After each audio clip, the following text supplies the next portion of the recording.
Oke, kita lanjut ngobrol tentang VAR. VAR itu siapa? Memang kata-kata yang kita baca adalah Video Assistant Referee. Jadi sepertinya kita hanya memperhatikan kata-kata video. Sebetulnya ada kata-kata asisten referee. Jika dia bekerja, video assistant referee ini mempunyai asisten video assistant referee. Jadi 3 orang ini membantu video assistant referee. Jadi kata-kata 2 kali asisten ini punya makna asisten dari asisten. Mereka semua adalah wasit sebetulnya. Jadi mulai World Cup tahun 2018 di Rusia, kemudian disambung di World Cup wanita di tahun 2019 Prancis. Jadi FIFA itu memanggil wasit untuk bertugas di lapangan dan ada yang dipanggil untuk bertugas di dalam ruangan yang disebut Video Operation Room. Jadi semua wasit.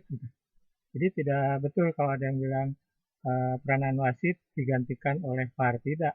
Karena VAR itu di dalamnya sendiri yang mengoperasikannya semua adalah wasit.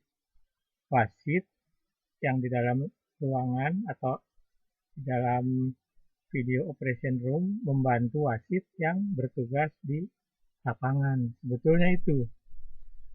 VAR itu tidak bekerja ketika mereka tahu semua kejadian pelanggaran di lapangan terlihat oleh wasit. Nah, VAR itu baru bekerja kalau wasitnya tidak melihat. Baru VAR memberikan isyarat pada wasit. Wasit kalau dianggap cukup mendapat informasi dari VAR, dia akan menghentikan permainan sementara, kemudian tangannya seperti berada di sebelah kuping. Sepertinya para pemain tunggu sebentar, wasit sedang berkomunikasi dengan VAR. Seperti itu cara bekerjanya. Jadi karena yang mengoperasikannya wasit, dia tahu segera menginformasikan bila ada kejadian pelanggaran yang tidak terlihat oleh wasit. Jadi karena cepat, wasit pun akan cepat, tidak akan terjadi misalnya bola sudah dimainkan kembali. Akan sulit karena dalam of the game-nya sebuah keputusan dapat berubah bagaimana mendapat informasi dari asisten referee sebelum bola dimainkan kembali. Jadi begitu cepatnya sehingga semua kejadian yang diberitahukan kepada wasit tidak ada yang terlewat sesudah bola dimainkan kembali. Jadi seperti itu cara kerjanya ketika wasit tidak melihat sebuah kejadian, bola sedang di luar permainan, diberitahukan oleh VAR bahwa terjadi pelanggaran.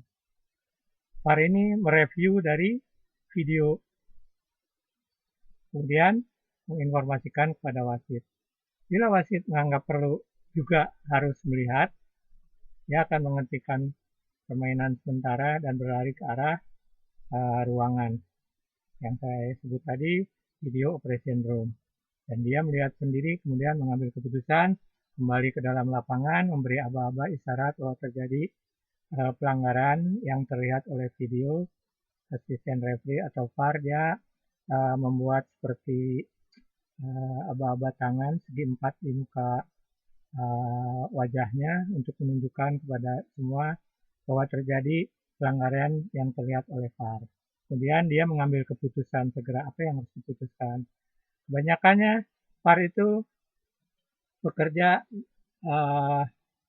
melihat terutama di seputar daerah kotak penalti karena itu yang paling krusial, paling akan membuat protes para pemain atau ofisial seperti terjadinya pelanggaran di kotak penalti yang tidak terlihat oleh wasit maupun gol atau tidak gol. Semua didukung oleh kamera yang ada di atas, ada di samping, ada di depan, ada di belakang, dibantu lagi khusus untuk gawang, dibantu oleh teknologi yang namanya Goal Technology Lines atau GTL, sehingga semua itu sebetulnya akurat, tidak perlu lagi protes kalau VAR sudah menunjukkan ada sebuah pelanggaran, ada goal atau tidak, sebetulnya tak terbantahkan. Tetapi keputusannya tetap di tangan wasit, karena wasit yang memimpin pertandingan. VAR tidak memimpin pertandingan. VAR pun tidak bekerja kalau tidak ada pelanggaran di lapangan yang tidak terlihat oleh wasit. Kalau semua pelanggaran atau kejadian dilihat oleh wasit, itu VAR diam. VAR hanya bekerja ketika wasitnya luput melihat sebuah kejadian yang seharusnya ada seorang pemain yang mendapat hukuman karena dia melanggar terhadap lawannya. Hanya saja kalau di media, termasuk media sosial juga ada yang katanya gara-gara VAR pemain bertahan menendang tidak sengaja pada pemain lawannya di kotak penalti, jadilah penalti. Padahal mau sengaja apapun tidak, di dalam law of the game-nya kan jika melakukan permainan berbahaya untuk orang lain dan dirinya, pelanggaran itu tetap dihukum, tidak akan bebas dari hukuman. Jadi sebenarnya semua tercover oleh VAR itu karena berkat kamera yang berada di atas lapangan, berada di samping lapangan, berada di depan, di belakang gawang arahnya, kemudian dibantu oleh teknologi lain, ada kamera kecil sebetulnya di kedua tiang gawang, sehingga hasilnya itu akurat. Jadi sekali lagi pengambil keputusannya tetap VAR hanya membantu, karena VAR bukan manusia. Kalau sebuah pelanggaran kan harus didahului dengan sebuah bunyi peluit. VAR bukan orang, dia tidak punya mulut, tidak bisa membunyikan peluit. VAR pun tidak punya tangan untuk memberikan isyarat bahwa sebuah pelanggaran telah terjadi. Jadi sekali lagi semua itu di bawah kendali wasit.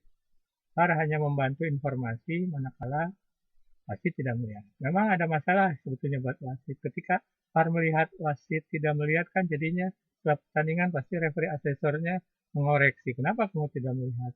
Jadi biasanya tidak melihat itu hanya karena terhalang pandangan, ada kerumunan pemain atau pemain menghalangi kejadian yang ada di depannya, sehingga wasit tidak bisa melihat atau asisten wasit tidak melihat, sehingga asesnya pasti mengoreksi, kenapa kamu tidak mencari sudut supaya kejadian itu terlihat juga kepada asisten wasitnya. Jadi seperti itu cara bekerjanya. Jadi tidak benar kalau fungsi wasit diambil alih oleh VAR.